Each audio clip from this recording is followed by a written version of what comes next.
السلام عليكم ورحمة الله وبركاته. إن الحمد لله نحمده ونستعينه ونستغفره ونعوذ بالله من شرور أنفسنا ومن سيئات أعمالنا. من يهده الله فلا مضل له ومن يضلله فلا هادي له وأشهد أن لا إله إلا الله وحده لا شريك له وأشهد أن محمدا عبده ورسوله صلى الله تعالى عليه وعلى آله وصحبه وسلم تسليما كثيرا. يا أيها الذين آمنوا اتقوا الله حق تقاته ولا تموتن إلا وأنتم مسلمون.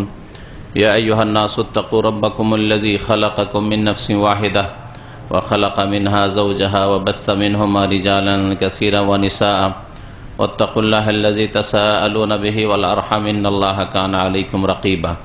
يا أيها الذين آمنوا اتقوا الله وقولوا قولا سديدا يصلح لكم أعمالكم ويغفر لكم ذنوبكم ومن يطع الله ورسوله فقد فاز فوزا عظيما. أما بعد فإن خير الحديث كتاب الله وخير الهدي هدي محمد صلى الله عليه وسلم وشر الأمور محدثاتها وكل محدثة بدعة وكل بدعة ضلالة وكل ضلالة في النار. أعوذ بالله من الشيطان الرجيم. ولا تقربوا الزنا إنه كان فاحشة وساء سبيلا. আল্লাহ পাক রব্বুল আলামিনের সমস্ত প্রশংসা যে আল্লাহ পাক ভালো কাজ, ভালো কথা বলার এবং ভালো কাজ করার অনুমতি দান করেছেন। আল্লাহ পাক রব্বুল আলামিন তার জন্য উৎসাহিত করেছেন এবং খারাপ কাজ, খারাপ কথা থেকে আল্লাহ পাক রব্বুল আলামিন এবং তার রাসূল সাল্লাল্লাহু আলাইহি সাল্লাম নিষেধ করেছেন। যেসব খারাপ চরিত্র, খারাপ কাজ, কথা মানুষকে ক্ষতিগ্রস্ত করে ইহকাল পরকালে, তার একটি হচ্ছে ব্যভিচার, জেনার পথ, অশ্লীলতার পথ। আল্লাহ পাক রব্বুল আলামিন এই পথ সম্পর্কে শক্ত ভাষায় সতর্ক করেছেন কোরআনে কারীমে, এবং এই অশ্লীলতার পথ থেকে বাঁচার একমাত্র আসল উপায় হচ্ছে আল্লাহ পাক রব্বুল আলামিনের ভয়, ভীতি।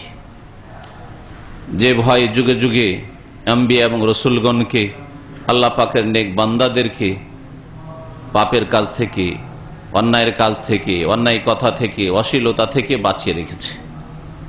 প্রিয় নবী মুহাম্মদুর রাসূলুল্লাহ সাল্লাল্লাহু আলাইহি ওয়াসাল্লাম তার একটি সহিহ হাদিস রয়েছে, তাতে ইরশাদ করেছেন, সাবআতুন ইউযিল্লুহুমুল্লাহু ফি যিল্লিহি ইয়াওমা লা যিল্লা ইল্লা যিল্লুহ। 7 প্রকারের মানুষ এমন হবে যাদেরকে আল্লাহ পাক রব্বুল আলামিন কিয়ামতের দিনে স্পেশাল ছায়া দান করবেন, যেদিন আল্লাহ পাকের এই ছায়া ছাড়া আর কোনো ছায়া থাকবে না বিচার দিবসে। তার মধ্যে এক শ্রেণীর মানুষ হচ্ছে রাজুলুন দাআতহু ইমরাআতুন যাতু মানসিবিন ওয়া জামাল ফাকালা ইন্নী আখাফুল্লাহ। এমন এক শ্রেণীর মানুষ যে তাকে প্রলোভন দিয়েছিল এমন এক সুন্দরী এবং সম্ভ্রান্ত বংশের রমণী, যাতু মানসিব ওয়া জামাল। এইরকম সুন্দরী এবং এইরকম প্রভাবশালী পরিবারের কোনো মহিলা, কোনো রমণী তাকে ডেকেছিল অশ্লীল কাজে। ফাকালা, তখন জবাবে বলেছিল, ইন্নী আখাফুল্লাহ, আমি আল্লাহকে ভয় করি, আমি আল্লাহকে ভয় করি। এই জবাব দিয়েছিল। একমাত্র পাপ থেকে বাঁচিয়েছিল তাকে আল্লাহ পাকের খৌফ, আল্লাহ পাকের ভয়, ভীতি। সম্মানিত ভাতৃমণ্ডলী, আল্লাহ পাক রব্বুল আলামিনের ভয় এমন একটা বিষয় যা মানুষকে আসলে অন্যায় কাজ, অন্যায় কথা থেকে, পাপ থেকে বাঁচাতে পারে। এছাড়া যেসব সাময়িক কিছু বাধা আছে, যে বাধাগুলি অত্যন্ত দুর্বল বাধা, কিছুক্ষণের জন্য হয়তো সেগুলি বাধা মানুষকে পাপ থেকে রক্ষা করতে পারে, কিন্তু সেটা স্থায়ী নয়, বরং সেই বাধা কেটে গেলেই দ্রুত পাপে লিপ্ত হয়ে যায়। যেমন আমাদের সমাজে অধিকাংশ মানুষ যারা পাপ থেকে বেঁচে আছে তারা আল্লাহর ভয়ে নয়, সামাজিক বাধা একটা। সমাজের নজরে এগুলি খারাপ কাজ, এগুলি খারাপ কথা। পারিবারিক দিক থেকে এগুলি কলঙ্ক, পরিবারের কলঙ্ক হবে, বাপ মায়ের কলঙ্ক হবে, হ্যাঁ, বংশের বদনাম হবে। এই ধরনের কিছু বাধা আছে। লোকে কি বলবে, হ্যাঁ, চক্ষু লজ্জা, এই ধরনের বেশ কিছু বাধা আছে যেগুলি সাময়িক বাধা। এই বাধাগুলি এমন যে সমাজের বাইরে চলে গেলে, যেমন গ্রামের মানুষ ঢাকা শহরে চলে গেলে আর ওই বাধা থাকে না, কে চেনে, পাপ করতে অসুবিধা কি? সিনেমা হলে ঢুকতে অসুবিধা নাকি, বেশ্যাখানায় যেতে অসুবিধা নাকি? আর ওখানে ওই সামাজিক বাধাও নেই, আর পরিবার বদনাম হবে ওই আশঙ্কাও নেই। আর কে বাঁচে, আমি বা বদনাম, আমাকে বা কে চেনে? হ্যাঁ, অনেক দাড়িওয়ালা দাড়িটা ঢেকে দিয়ে এইভাবে ঢেকে নিয়ে সিনেমা হলে ঢুকে। হ্যাঁ, দাড়িটা একটু চিনে নেবে তো দাড়িটা ঢেকে ঢুকে বাইরে, এলাকার বাইরে গিয়ে সিনেমা হলে ঢুকে পড়লো। তো এসব বাধা মানুষকে কখনো পাপ থেকে বাঁচাতে পারে না।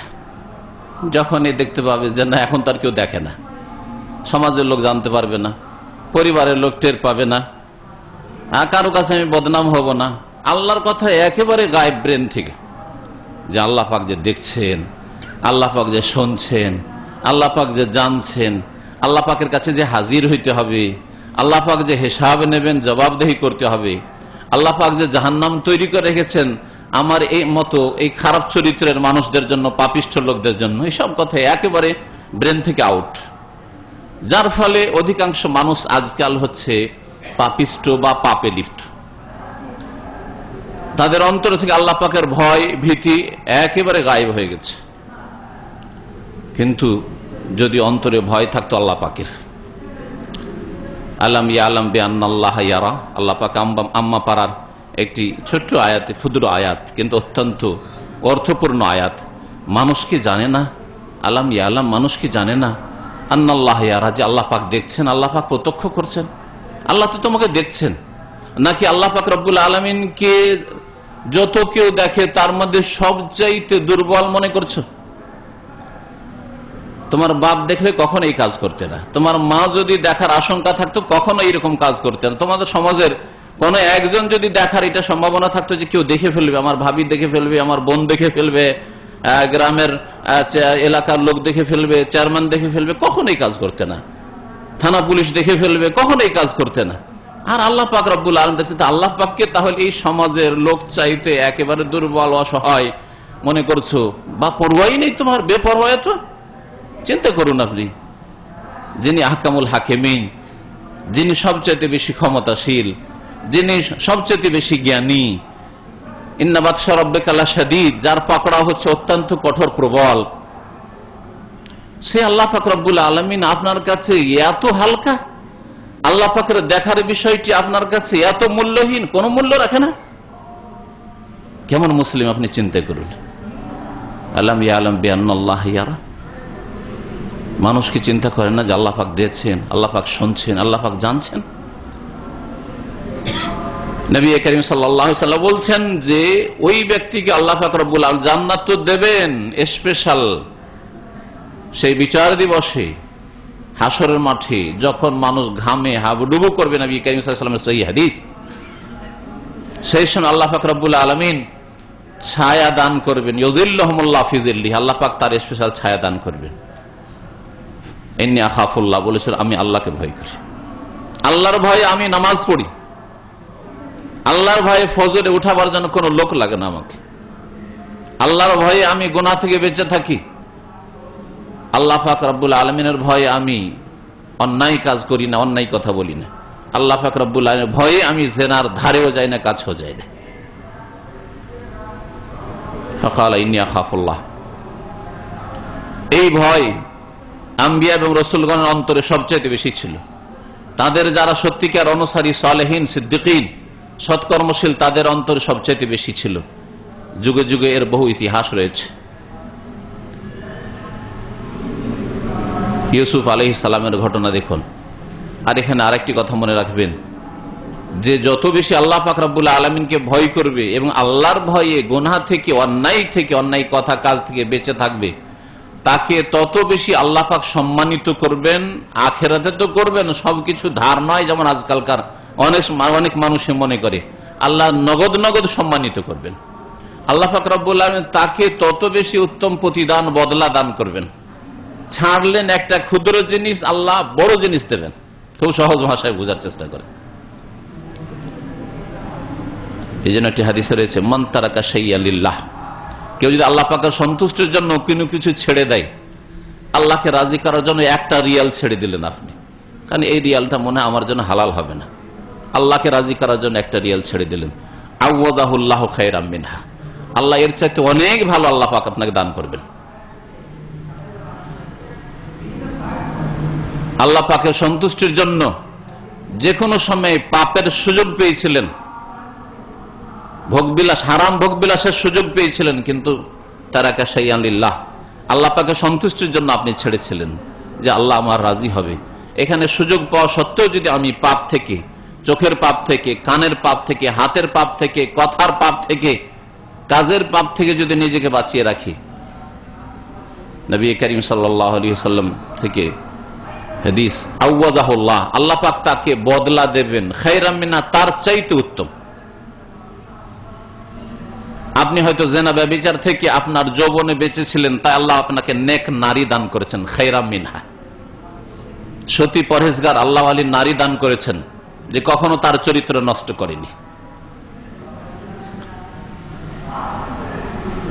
আল্লাহ পাক রব্বুল আলামিন আপনাকে এছাড়া বহু নিয়ামত দেবেন যদি আপনি নিজেকে গুনাহ থেকে বাঁচিয়ে রাখেন, ভুল পথ থেকে বাঁচিয়ে রাখেন লিল্লাহ, আল্লাহ পাকের সন্তুষ্টির জন্য।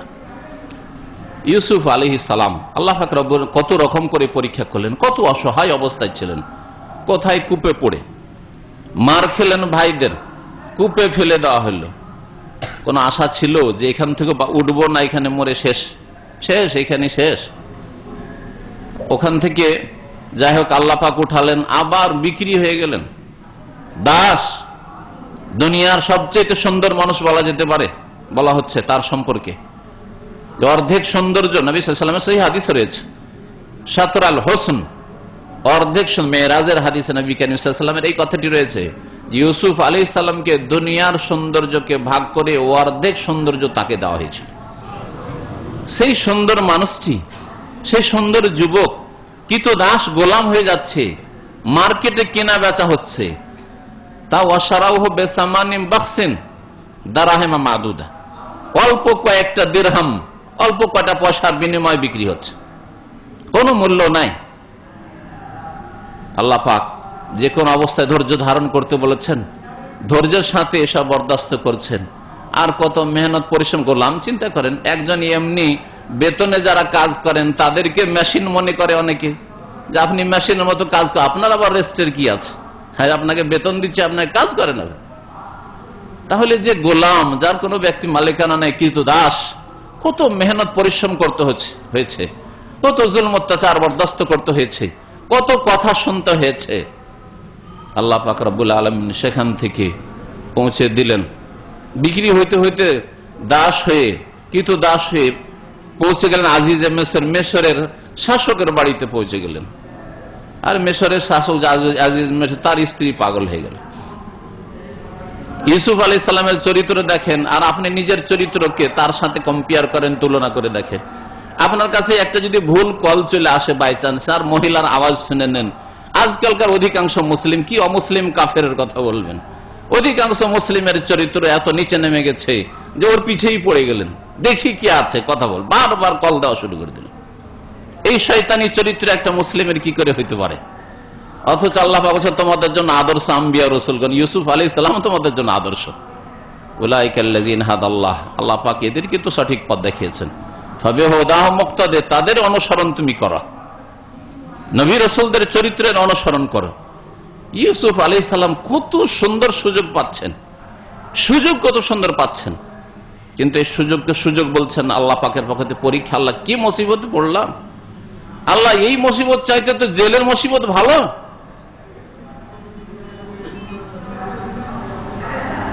রব্বিস সিজনু আহাব্বু ইলাইয়া মিম্মা ইয়াদউনানি ইলাইহি, আল্লাহ পাকের কাছে দোয়া করছেন যখন এইরকম পরীক্ষা পড়ে গেলেন, যে মিশরের শাসকের স্ত্রী আমার প্রেমে পড়ে গেল, আমার জন্য পাগল হয়ে গেল। রব্বিস সিজনু, হে আল্লাহ, হে রব, আসিজনু আহাব্বু ইলাইয়া, জেল আমার কাছে এর চাইতে ভালো। এই অবৈধ হারাম প্রেমে লিপ্ত হওয়ার চাইতে জেল, যদিও তার পক্ষ থেকে মোটেই কিছু না, কিন্তু আমার জন্য যে কেউ প্রেমে পড়ে গেছে, আমার পিছনে পড়ে গেছে আমাকে পাপে লিপ্ত করার জন্য, এই মুসিবতের চাইতে আসিজনু আহাব্বু ইলাইয়া, জেল আমার কাছে বেশি প্রিয়। মিম্মা ইয়াদুনানি ইলাইহি, যে পাপের দিকে আহ্বান করছে তার তুলনায় জেল অনেক ভালো, আমার কাছে অনেক প্রিয়। ওয়াইল্লা তাসরিফ আন্নি কায়দাহুন্না, আল্লাহ যদি এদের ষড়যন্ত্র, এই নারী জাতির ফিতনা থেকে তুমি রক্ষা না করো, আসবু ইলাইহিন্না, তাহলে আমি পাপে লিপ্ত হয়ে যাব। তাহলে আমিও হয়তো সেখানে ঝুঁকে যাব, আমিও পাপের দিকে বেড়ে যেতে পারি। ওয়াকুম মিনাল জাহিলিন, তখন আমি মূর্খ পাপিষ্ঠদের মতো হয়ে যাব। আল্লাহ পাক রব্বুল আলামিন মূর্খ অশিক্ষিতকে বলেননি কোরআনে কারীমে, মূর্খ বলেছেন যারা আল্লাহর দিন মানে না, আল্লাহর দিন মোতাবেক চলে না তাদেরকে। ওয়াকুম মিনাল জাহিলিন, ইউসুফ আলাইহিস সালাম শিক্ষার দিক থেকে, জ্ঞান বুদ্ধির দিক থেকে মূর্খ ছিলেন না, কিন্তু যদি পাপে লিপ্ত হয়ে যায় এই মহিলার কথা আমি শুনে নি, আকুম মিনাল জাহিলিন, তাহলে তো আমি জাহিল হয়ে যাব, মূর্খ হয়ে যাব। এই জন্য আবু জাহাল শুধু জাহেল নয়, বরং অজ্ঞতার বাপ। তার মাথা থেকে পা পর্যন্ত অজ্ঞতার বাপ সে আবু জাহাল। এমন না যে তার বিদ্যা বুদ্ধি ছিল না, বিদ্যা বুদ্ধি না থাকলে নেতাগিরি কি করে করবে। কিন্তু আল্লাহর দিন থেকে দূরে, আল্লাহ পাকের বিধান থেকে দূরে, আল্লাহর অবাধ্য, সেজন্য তার নাম আবু জাহাল, তার উপনাম হচ্ছে আবু জাহাল। তো ইউসুফ আলাইহিস সালাম জেলের আকাঙ্ক্ষা করছেন, কিন্তু গুনাহ যাতে আমার দ্বারা না হয়, গুনাহতে লিপ্ত না হয়। চিন্তা করুন তার চরিত্র, চিন্তা করুন আপনার চরিত্রের কথা, আপনি কেমন মুসলিম চিন্তা করুন। আপনি ইউসুফ আলাইহিস সালাম লম্বা না করে একটু চিন্তা করে দেখুন, ইউসুফ আলাইহিস সালামের পুরো ঘটনা আল্লাহ একটা সূরাই নাযিল করেছেন, এছাড়া অন্য সূরাতেও তার অল্প স্বল্প কথা সংক্ষেপে আল্লাহ বর্ণনা করেছেন, কিন্তু গোটা একটি সূরা শুধু ইউসুফ আলাইহিস সালাম সম্পর্কে, সূরা ইউসুফ। তাদের থেকে শিক্ষণীয় বিষয় যেটি আজকে বলবো সেটা হচ্ছে যে ইউসুফ আলাইহিস সালাম কোথায় ছিলেন। আল্লাহ পাক রব্বুল আলামিন তার কৃতদাস হইলেও, আরে না খেয়ে তো থাকি না, চাকর হইলেও কার বাড়ির চাকর, রাজার বাড়ির চাকর, যেমন তেমন কথা নাকি, তাই না? এইটুকু কি আল্লাহর বড় ইহসান? অথচ কৃতদাস এখনো, এইটুকু আল্লাহ পাক রব্বুল আলামিন বড় অনুগ্রহ, বড় নিয়ামত মনে করলেন। যখন গুনহার জন্য দরজা সব বন্ধ করে দিল ওই মহিলা, রাজপ্রাসাদের দরজা সবগুলি বন্ধ করে দেওয়া হয়েছে, আর বলল হাই তালাক, এসো আমার কথা শোনো, আমি যা বলছি তা শোনো। তখন আল্লাহ পাকে বলছে মাআযাল্লাহ, আল্লাহ তুমি হেফাজত করো, আল্লাহর পানা, আল্লাহর কাছে হেফাজত তলব করি, আল্লাহ তুমি রক্ষা করো। মাআযাল্লাহ ইন্নাহু রব্বি আহসানা মাসওয়াই, সেই তো আমার আল্লাহ, সেই রব আহসানা মাসওয়াই, যিনি আমাকে কত সুন্দর স্থান দান করেছেন। আমি তো কোনো গরিবের বাড়িতে পড়ে থাকতে পারতাম, আমি তো ওই কূপেই থেকে যেতে পারতাম, আল্লাহ তো সেখানে রেখে দিতেন, রাস্তাঘাটে কোথাও আমি মরে যেতাম, কিন্তু আল্লাহ পাক এই রাজার বাড়িতে আমাকে স্থান দান করেছেন। যদিও কৃতদাস, এখনো গোলামীর জীবন, কত বড় নিয়ামত আল্লাহ পাকের মনে করছেন। কিন্তু আপনি এত সুখ শান্তি পেয়ে, চাকরি পেয়ে, টাকা পয়সা পেয়ে সন্তুষ্ট হতে পারেন না, খাই খাই মিটেন আপনার, খাই খাই মিটেন আপনার, আল্লাহ পাকের শুকরিয়া আদায় করেন। বরং পয়সা হইলে পাপ করা শুরু, যতদিন পয়সা ছিল না অনেক ভালো ছিলেন, 2 পয়সা হয়েছে সেজন্য পাপ করা শুরু হয়েছে, 2 রিয়াল হয়েছে সেই জন্য আপনি খারাপ ছবি দেখা, ফিল্ম দেখা শুরু করেছেন, অশ্লীল ছবি দেখা শুরু করেছেন, ব্লু ফিল্ম, নামাজ ছাড়া শুরু করেছেন, ব্যস্ত হয়ে গেছেন, সময় হয় না। কত বড় নিয়ামত মনে করলেন, অথচ গোলামের জীবন যাপন করছেন তিনি। মাআযাল্লাহ, আল্লাহ পাক হেফাজত করুন আমার, আল্লাহ তোমার পানা চাইছি, ইন্নাহু রব্বি আহসানা মাসওয়াই, কত সুন্দর আল্লাহ জায়গা দান করেছেন। আর আল্লাহ পাকের এই নিয়ামত পেয়ে আমি এখানে, আমি আল্লাহ পাকের নাশুকরি করব, পাপ করব, এখানে জিনা করব, কখনো হইতে পারে না। ইন্নাহু লা ইফলিহু যালিমুন, জালেমকে আল্লাহ কখনো মুক্তি দেন না, আমি এই জুলম পাপ কোনোদিন করব না। জেলে চলে গেলেন, ফালাবিসা ফি সিজনি বিযা সিনিন, দীর্ঘ কয়েক বছর, 7 বছর জেলে থাকলেন। আল্লাহ কি উত্তম বদলা দিলেন, ধৈর্য ধারণের বদলা, গুনাহ থেকে বেঁচে থাকার বদলা, হ্যাঁ, বালা মুসিবত স্বীকার করা, বালা মুসিবত যতই আসুক না কেন কিন্তু পাপ করব না। তাহলে আমাদের জীবনে শিক্ষণীয় বিষয় হচ্ছে, যতই বড় বিপদ আপদ আসুক না কেন, বাতিল কথা বলবো না, বাতিল কাজ করব না, হারাম কথা বলবো না, হারাম কাজ করব না, শিরক কুফরি করব না, বিদআত করব না, পাপে লিপ্ত হব না, তাহলে আল্লাহ উত্তম প্রতিদান দেবেন। কোথায় ইউসুফ আলাইহিস সালাম কি তো দাস, বাড়িতে বাড়িতে, এক বাড়ি থেকে আরেক বাড়ি বিক্রি হচ্ছে। সেই ইউসুফ আলাইহিস সালাম এমন এক পরিস্থিতি তৈরি হলো মিশরে, যে মিশরের অর্থনীতি রক্ষা করতে হলে ইউসুফ আলাইহিস সালামের আর কোনো বিকল্প নেই। অর্থমন্ত্রীর পদ, সেই দেশে দুর্ভিক্ষ আসছে, আল্লাহর গজব, এতে থেকে দেশবাসীকে রক্ষা করার জন্য আল্লাহর পরে একমাত্র উপায় ইউসুফ আলাইহিস সালামের বিদ্যা, বুদ্ধি, কৌশল। বললেন আজিজে মিসরকে, মিশরের রাজাকে, ইজআলনি আলা খাজাইনিল আরদ, দেন আমাকে দায়িত্বশীল বানিয়ে দেন আপনার খাজানার অর্থ দফতরের। আমি অর্থ দফতর দেখে নিচ্ছি দেশের আর্থিক সমস্যার সমাধান কি করে করতে হয়, আর এই দুর্ভিক্ষ থেকে কি করে জাতিকে রক্ষা করতে হয়, আর এই সময় বাঁচাতে হয় মানুষকে বিপদ আপদ থেকে, সেটার কৌশল বুদ্ধি আমি করছি। আল্লাহ পাক আমাকে এই বিদ্যা বুদ্ধি দিয়েছেন। কোথা থেকে আল্লাহ কোথায় পৌঁছে দিলেন? অর্থমন্ত্রী, অর্থ দপ্তরের মালিক, যাকে ইচ্ছা দেবেন, যাকে ইচ্ছা দেবেন না। আল্লাহ পাক রব্বুল আলামিন এত দূরে, কত উঁচাতে পৌঁছালেন, চিন্তা করুন, কোথা থেকে কি কোথায় পৌঁছে গেলেন। তার কাছে দেশের শাসক যে আজিজে মিসর, তার কাছে নথি স্বীকার করতে বাধ্য, দেখো দেশ আমি চালাতে পারবো না, দেশ তোমাকে চালাইতে হবে, আসল দেশ তুমি চালাবে।